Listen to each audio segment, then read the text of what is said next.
I'm going to be honest, lads. Someone just said that in the chat and said the CBA is going to suffer. I think the WNBA players are going to get screwed. I think they're going to get screwed in the CBA. You have to take into account that the league has had unprecedented growth because of one player. Because of one player. The league is having steady growth outside that one player. But the league has unprecedented growth because of one player and one player alone. And that player was on the most fun team to watch in basketball. Caitlin Clark grew because she is fun to watch. Iowa, like even when Iowa weren't that good, she was still getting crazy viewership compared to other college players in Iowa. Even before the whole big run. Even when Iowa weren't that good. Even before this thing. Years before that. The Indiana Fever have hired a coach that does not believe in anything that Caitlin Clark does on the floor. That is very clear. That is very clear. And look, Stephanie White's a politician. She's a politician. Every single thing Stephanie White has said, our own eyes tell us the opposite. She can say whatever the hell she wants, but your eyes don't lie. Your eyes don't lie.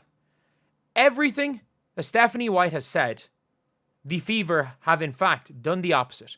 She says she wants to play a certain way, she plays the opposite way. She starts just saying stuff, everything. She wants Caitlin to play a certain way. She has Caitlin off the ball, slowing down. She is a politician. And the Indiana Fever, even with Caitlin Clark, are not fun to watch this year. They've not been. They've not been. The Indiana Fever, if we look at last year's Fever team, even in the games they were losing, they were fun to watch. They came in 4 games under 500 into the All-Star break. They were 4 under 500. So, I'm just going to see if I can get these. I'm just going to use ESPN to get a list of these games. So, they were 4 games under 500. And still, everyone, one of the most anticipated games was to watch her play and her team coming back against the Phoenix Mercury. That was one of the most anticipated games. They then went and beat the Seattle Storm. You had Skip Bayless calling them the greatest show in sports right now. They came into the Olympics on a loss to the Sky, and after that game, as soon as this Mercury game happened, on the near triple-double, it was win. They did lose badly to the Aces. Win. This game was so fun even though they lost. Huge win. Big win down the stretch. And a crazy game. They did lose it, but this was a crazy game where she set the all-time assist record. They were fun to watch. At least. At least they were fun to watch. Like Stephanie or Christy Sides had the concepts of a plan. She had the concepts of a plan, at least. The Indiana Fever team they've signed somebody called The Flash, who can only seem to play when it's slowed down. I thought, okay, yeah, it's actually good. It's good for her to be on the team because she's just going to run the floor.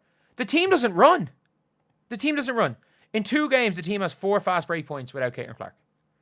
They gave up 12 fast break points. And by the way, all of these fast break points came, or did they all come from it? One was a leak out where someone didn't get back on defense. And the other was DeWanna Bonner getting a steal at the halfway line and running in a layup. One of them was a steal in the backcourt and the other was a leak out. 4 fast break points in 2 games. 4 fast break points in 2 games. Like that's pathetic. That's pathetic. And by the way, it's not like this team played particularly fast with her. Yes, they were really good in this game right here. They had 16 fast break points. Yes, cool. Great. They look good in that first game. Against the Atlanta Dream, they have 9 fast break points because they wouldn't give Caitlin Clark the ball. 9 fast break points.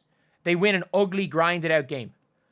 I understand when you have a team that is not that talented playing ugly, grinded out basketball. When you have a team that has 4 of the top 35 scorers and the best offensive engine in the sport in Caitlin Clark, and I'm not even talking about yesterday. I'm and you don't want the best offensive engine to touch the ball. You don't want Caitlin Clark. Caitlin Clark was the engine. You had Kelsey Mitchell, who's a finisher. Aaliyah Boston was doing stuff. They have 4 All-Stars on paper. Doesn't look like it. Doesn't look like it. It looks like they've got 2. They've got 2. They could have picked Sanaya Rivers-Seri or Ashley Barker. They would have probably still picked Michaela Simpson to not play her. In this game right here, if they get double digits, okay, they got 14 fast break points. How many of these fast break points were Caitlin Clark just putting her head down and running? They tactically, this team, what is the most fun shot? They had 10 against the Liberty.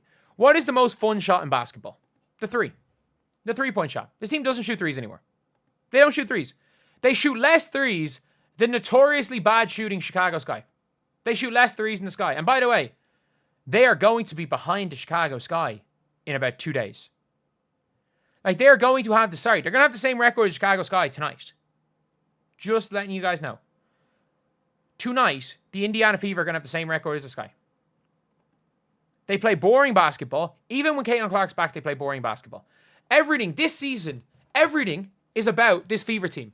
And if the Fever don't get viewers, nobody gets viewers. The CBA is based on they're going to be able to use the average viewership, and they're not going to be able to do anything. They're not going to be able to do anything when you just straight up, you can't market the league anymore. You can't market the players. You can't do anything. You are now in a situation where you've got all the other teams pulling in less viewers than expected. The casual fans that were casual fans of basketball that became casual fans of the Indiana Fever, that then became casual fans of WNBA, watching every single one of them leaving because the Fever, the team that they're there to watch in the first place, aren't good. A lot of times people watch the Fever and then watch others. I do not, if I was not making videos on this channel, I would not be watching the Indiana Fever play. I'm not saying I wouldn't watch the WNBA because I like basketball. I would not watch the Indiana Fever. I would not be watching the Indiana Fever play. I wouldn't. If you are asking me who are the most fun teams to watch, and this includes when Caitlin Clark plays. If you ask me who are the most fun teams to watch in the WNBA, the most fun team to watch is probably the Liberty. The Mercury and the Dream, when they get firing, they're there. They're there or thereabouts. The Mercury and the Dream. The Mystics are fun to watch. They play hard. The Valkyries play super hard. They're fun to watch. The Sparks, because Kelsey Plum is at least allowed to be Kelsey Plum.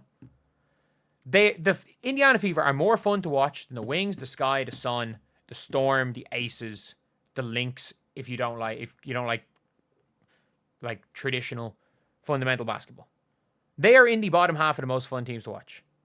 This is the most fun team.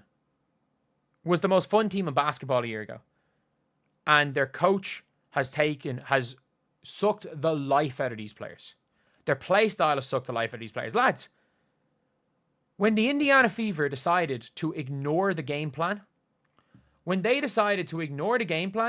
just go get theirs at the end of the game, they nearly came back. This game plan to bore the other team and to lull the other team to freaking sleep and just try to win a game in the 70s is going to not only ruin this team, it's going to ruin her, and it's going to ruin this league. It's going to ruin this league.